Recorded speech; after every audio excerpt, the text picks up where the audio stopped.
છેલ્લા 5 વર્ષથી સાઉદી અરેબિયામાં ભાવનગર શહેરની ગાજીવાડ મસ્જિદમાં ખિદમાતે ખલ્ક કમિટી દ્વારા આયોજન કરવામાં આવે છે, જેમાં ખાસ અરબસ્તાનમાં પવિત્ર મક્કા શરીફ અને મદીના શરીફની ઉમરાહ કરવા માટે ભાવનગર શહેરમાં રહે છે સૈયદ સાદાતો આલિમ સાહેબ મોહજિન અને આર્થિક રીતે ગરીબ વર્ગમાંથી આવતા લોકો લારી અને રિક્ષાનો ઉપયોગ કરતા હતા.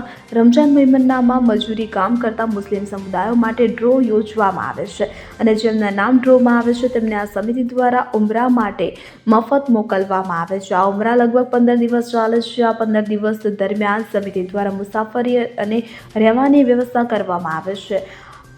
આ સાથે જ આ વર્ષે 40 ભાગ્યશાળી ઉમરા યાત્રાળુઓના નામ પણ જાહેર કરવામાં આવ્યા હતા અને તેમના પાસપોર્ટ અમદાવાદથી મક્કા માટે જાહેર કરવામાં આવ્યા હતા. મદીના જવા માટે રાઉન્ડ ટ્રીપ પ્લેન ટિકિટ સહિતનો ખર્ચ આ સમિતિ દ્વારા 70,000 આપવામાં આવે છે. ત્યારે આજરોજ ભાવનગર શહેરના એવી સ્કૂલ ગ્રાઉન્ડ નજીકથી મિની બસ દ્વારા આ 40મો ઉમરાહ કરવા માટે મુસાફરોના વિદાય માટે કાર્યક્રમનું આયોજન કરવામાં આવ્યું હતું. બધા મુસાફરોનું ફુલહારથી સ્વાગત કરવામાં આવ્યું અને સામૂહિક પ્રાર્થના કરવામાં આવી. બધાને અમદાવાદ મોકલવામાં આવ્યા.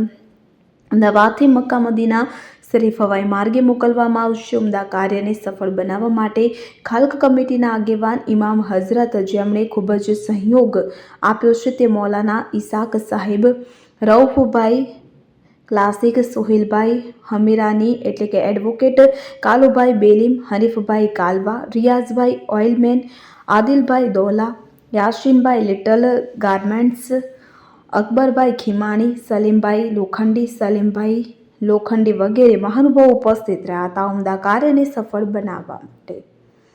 રુસ્તમ શેખ સાથે CN24 ન્યૂઝ ભાવનગર. હવે જુઓ દેશ દુનિયાની તમામ ખબરો તમારી આંગળીના ટેરવે. ઉઠાવો મોબાઈલ અને Google Play Store પરથી ડાઉનલોડ કરો અમારી CN24 ન્યૂઝ મોબાઈલ એપ.